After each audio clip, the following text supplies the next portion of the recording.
जय गुरुदेव। 21 जून 1975 को हम लखनऊ पहुंच गए थे।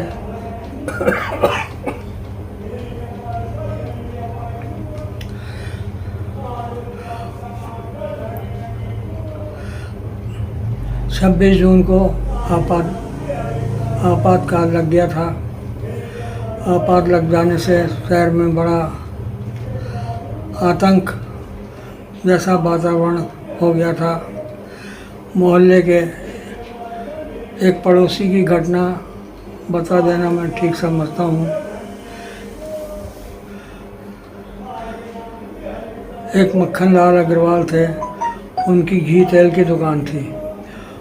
पुलिस वालों से उनका परिचय था।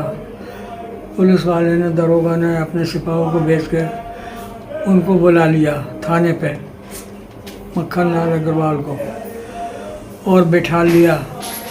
दोपहर का समय था, 4 बज गए, 4 घंटे हो गए।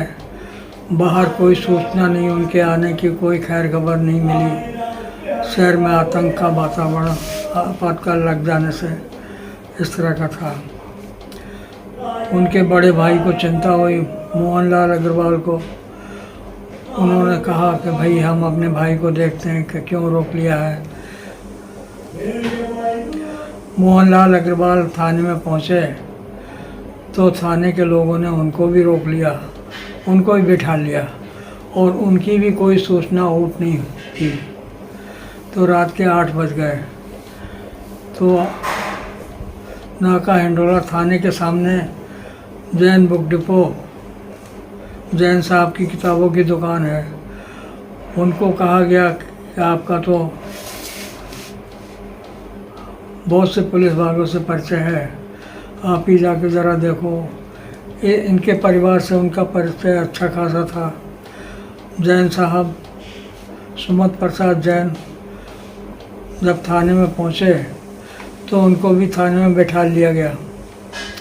अब सारी रात इन तीनों का कोई चर्चा, कोई सूचना, समाचार बाहर घर वालों को किसी को नहीं मिला।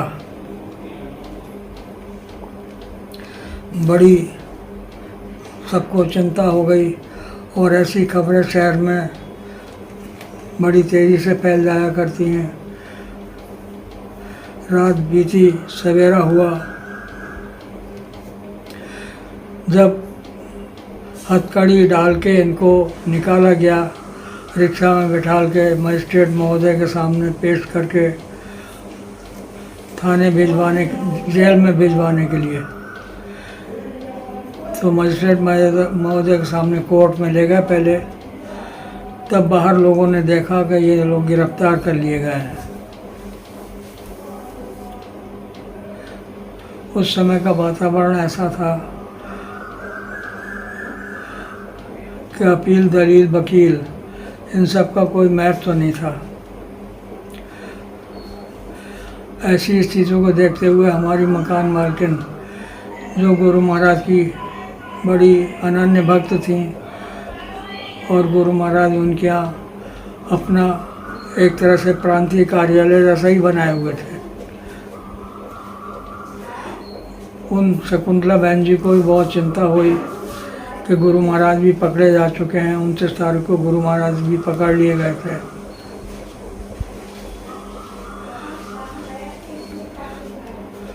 तो उन्होंने हमसे कहा, बंधु जी आपके यहाँ गुरु महाराज का बहुत सामान है। ये तो उन्होंने हमसे नहीं कहा दया करके कि हमारा मकान खाली कर दो, ये तो नहीं कहा, लेकिन ये ज़रूर कहा कि सामान आपके घर में नहीं रहना चाहिए, गुरु महाराज से संबंधित। तो हम अपने सामान को रखने अपने एक मित्र के यहाँ, जहाँ गाड़ी हमने अपनी खड़ी कर रखी थी, जीप गाड़ी, कुंडली रकाबगंज में, रात को हम वहाँ जा रहे थे कि सोचा कि रात के अंधेरे में कौन देखेगा।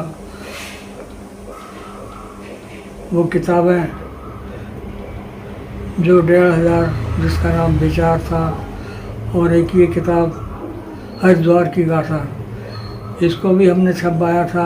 500 ये भी बिक चुकी थी, लगभग 1500 ये भी किताबें थीं। 3000 किताबें हमारी उस रिक्शा में लदी हुई थी। पुलिस का गश्ती दल मिल गया और कहने लगा कहाँ है, क्या सामान है, कहाँ जा रहे हो, दिखाओ। बड़ी पकड़ा धकड़ी हो रही थी। तो हमने कहा धार्मिक किताबें हैं। किसकी किताबें, कौन धर्म है, कौन सा धर्म है, क्या है। तो जय गुरुदेव का नाम लेना ही पड़ा। तो बोले बाबा जी जेल में बंद है, ये कैसे कहते हो कि धार्मिक है, ये तो सब राजनीतिक है। चलो थाने ले गए। हमने फ़ोन मिलाना चाहा अपने जीजा जी को। जीजा जी हमारे डिप्टी सेक्रेटरी थे सचिवालय में, उनको फ़ोन नहीं करने दिया और हमारे 2-4 झापड़ लगाए, मार लगाई। हमको बिल्कुल एकदम चुपचाप करके बैठा दिया। बिल्कुल बोलती हमारी बंद हो गई, कुछ भी कहने लायक हम नहीं रहे। हमारे घर पे भी छापा डाला गया, लेकिन हमारी पत्नी ज़रा थोड़ी चतुर थी, फिर भी उन्होंने कहा घर पे कोई सामान उनको पुलिस वालों को नहीं मिला। पत्नी ने कहा पहले अपनी तलाशी दीजिए, तब हमारे घर की तलाशी लेना। तो पुलिस वालों ने तलाशी दे दी अपनी और हमारे घर की तलाशी ली और कुछ नहीं मिला उनको, चले गए। रात को हमको आलमबाग के थाने में जो रूम होता है, क्या कहते हैं, हवालात कहते हैं उसको, उसमें हमको रात के 1 बजे बंद कर दिया। उसमें और भी 10-20 आदमी भरे हुए थे। एक छोटा सा बल्ब जल रहा था, एक कमरा था, टट्टी पेशाब सब उसी में था, अंधेरा था, मच्छर भरे हुए थे। रात भर उसमें बिताया, हमेशा याद रहेगी वो रात। सवेरा हुआ, हमको भी ले जाके मजिस्ट्रेट के सामने पेश किया गया और मजिस्ट्रेट की स्वीकृति के बाद हमको भी जेल खाने में छोड़ दिया गया, पहुंचा दिया गया। शाम हो रही थी।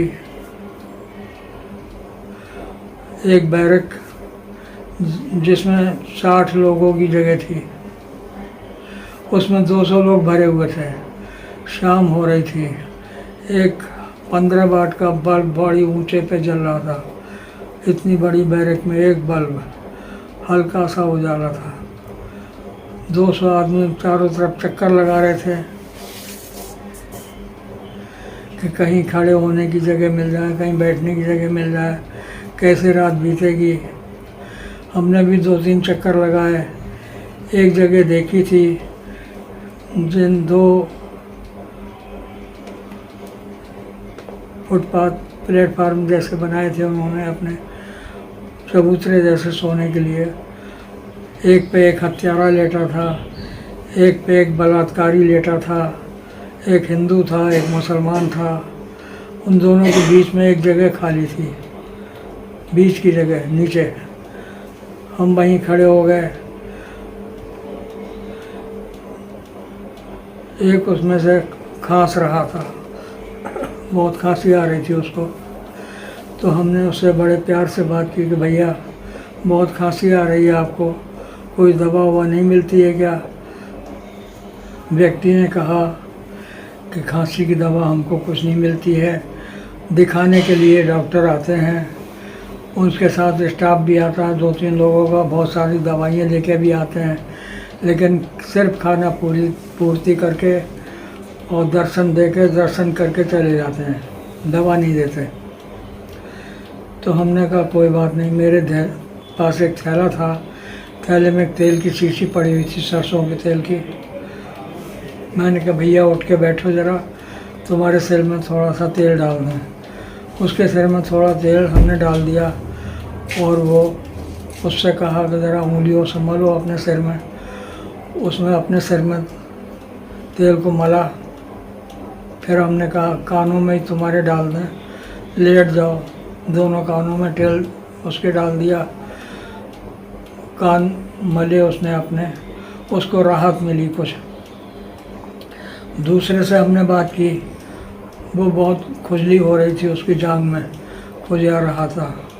तहमत पहने था, हमने कहा ज़रा दिखाओ उठाकर तहमत। उसने दिखाया, सब लाल लाल जख्म भरा हुआ था।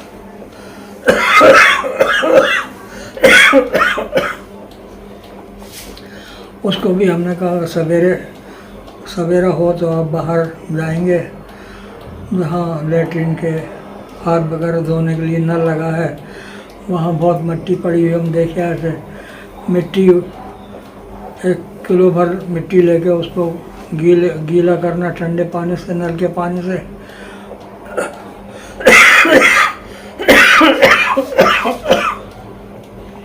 और अपने इस घाव पे थोप लेना, उससे आराम मिलेगा और ठीक हो जाएगा। ये प्राकृतिक चिकित्सा है।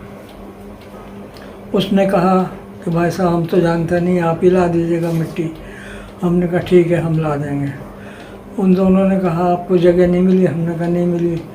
तो उन दोनों की कृपा हो गई, उन्होंने बीच की जगह वो हमको लेटने के लिए दे दी। फटा हुआ कंबल, सड़ा बदबूदार, और एक कटोरा हमको मिला था गुजारा करने के लिए।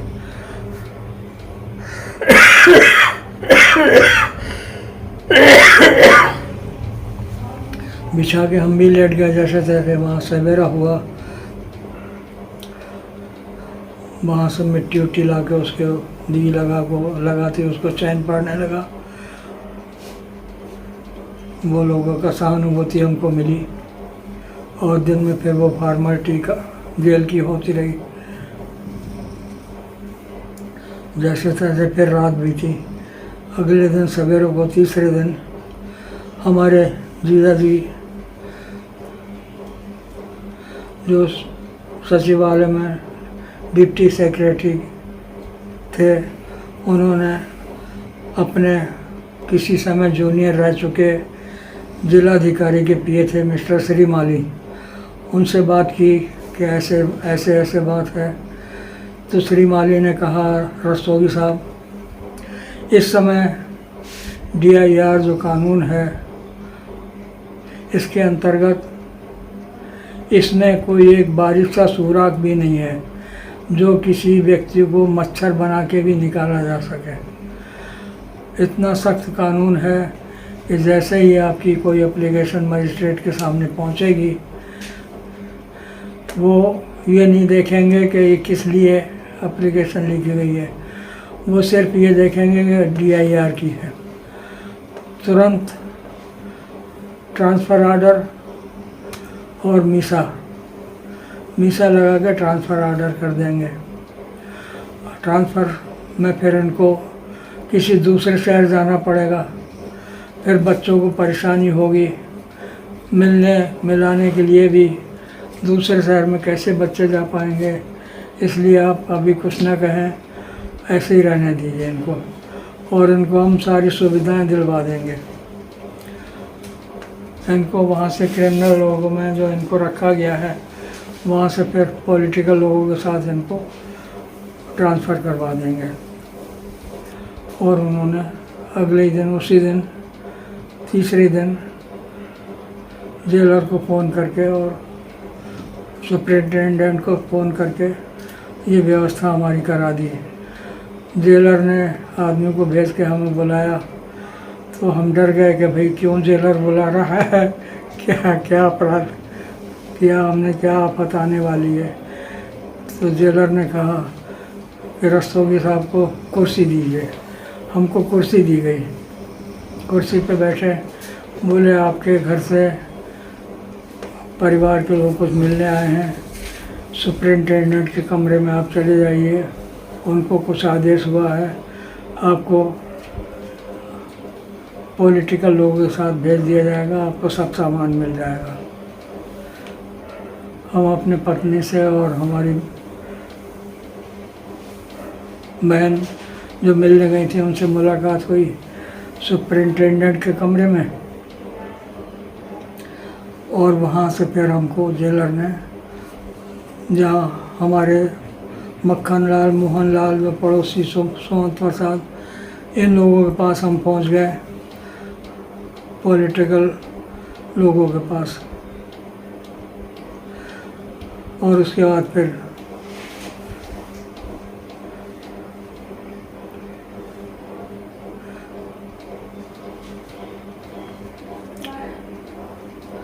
दूसरी जेल में, शायद 12 BC कहते हैं उसको,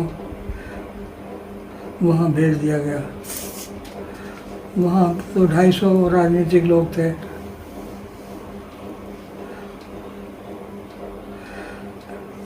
दो होली, 2 दिवाली वहाँ बीती। बस यही आशा लगी रहती थी कि कब जेल से मुक्ति हो। प्रेमी लोग सत्संग भी किया करते थे, हम लोग भी सत्संग करते थे, लेकिन मन तो नहीं लगता था सत्संग करने में। जय गुरुदेव।